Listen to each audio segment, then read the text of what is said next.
The last night of the Titanic. The ocean was calm on the night the Titanic sailed beneath a sky filled with endless stars. The great ship, often called unsinkable, moved across the dark Atlantic like a floating city of light. Music drifted from its grand halls, laughter echoed through its corridors, and the gentle hum of engines promised a safe and glorious journey.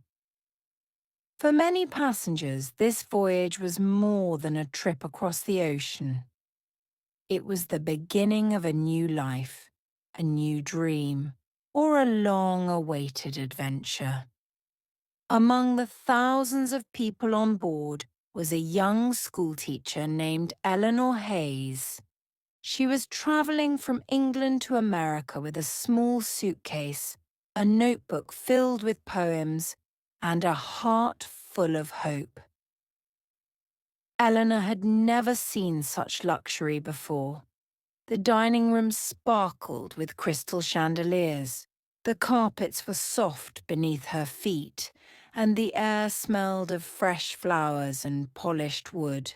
She often walked the decks in the evening, watching the waves shimmer under the moonlight, imagining what her future in New York might look like. Not far from her cabin lived a young engineer named Thomas Reed. Thomas worked in the lower parts of the ship, deep beneath the decks where the engines roared like thunder.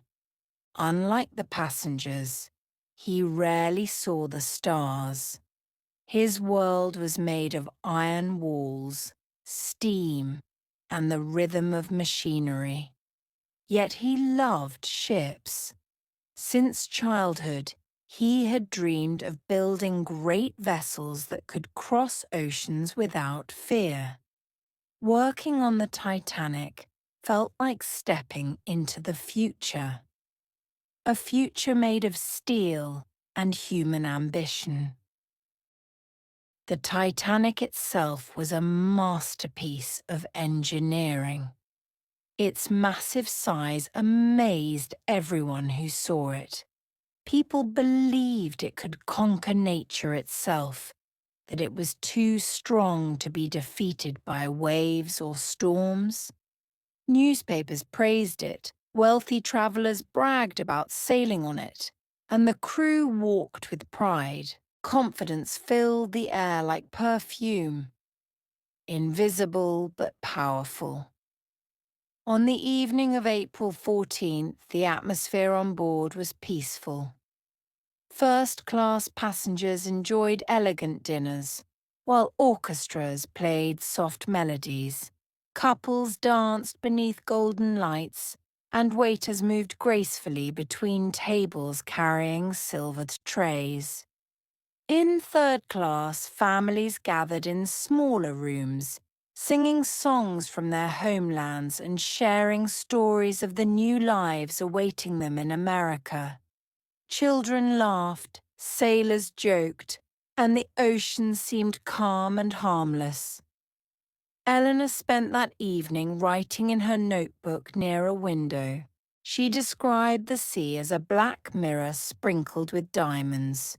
She wrote about courage, destiny, and the strange feeling that she was standing on the edge of something important.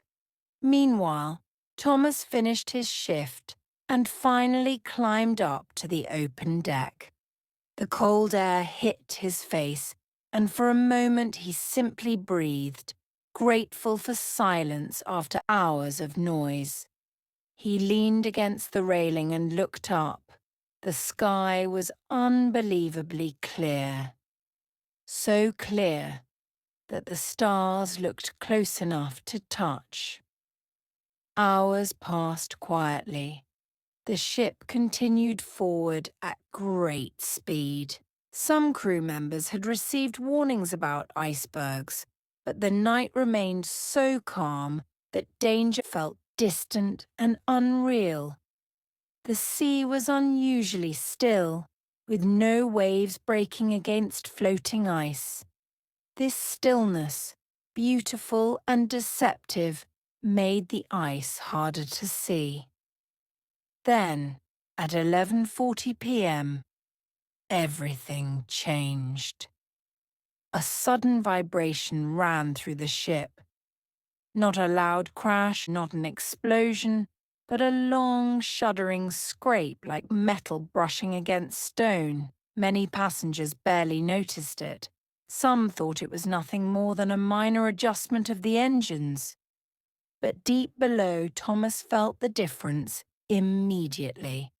The vibration was wrong. It was not mechanical. It was external. He exchanged worried glances with other engineers as they rushed to check the damage. Eleanor paused her writing. The lamp flickered slightly. She felt a strange chill and stood up, listening. The corridor outside remained calm, but uncertainty crept into her mind like a shadow. She stepped into the hallway where other passengers were also peeking out of their cabins, whispering questions no one could answer. In the engine rooms, the truth revealed itself quickly.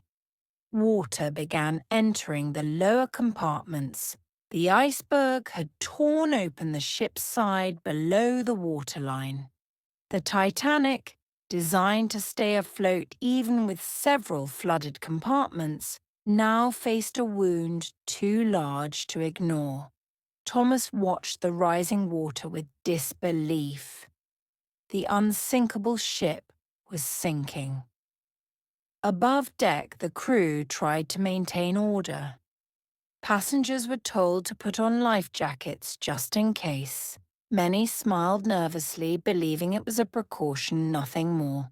The orchestra continued playing, their music floating into the cold night air, as if sound itself could hold back fear.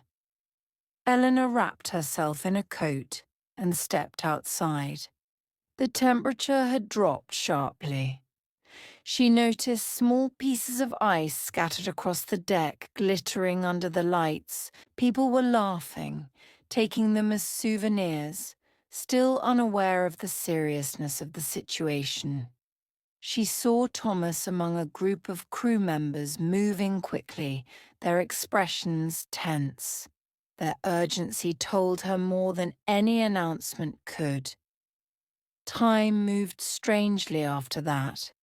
Minutes felt like hours. Lifeboats were uncovered and prepared. Confusion turned into quiet panic. Some passengers refused to board the boats, unwilling to believe the ship could truly sink. Others clung to their families, afraid to separate even for a moment, the night air filled with conflicting emotions. Denial, fear, bravery, and disbelief. Thomas helped organize passengers into lifeboats, his hands trembling despite his training. He knew the truth.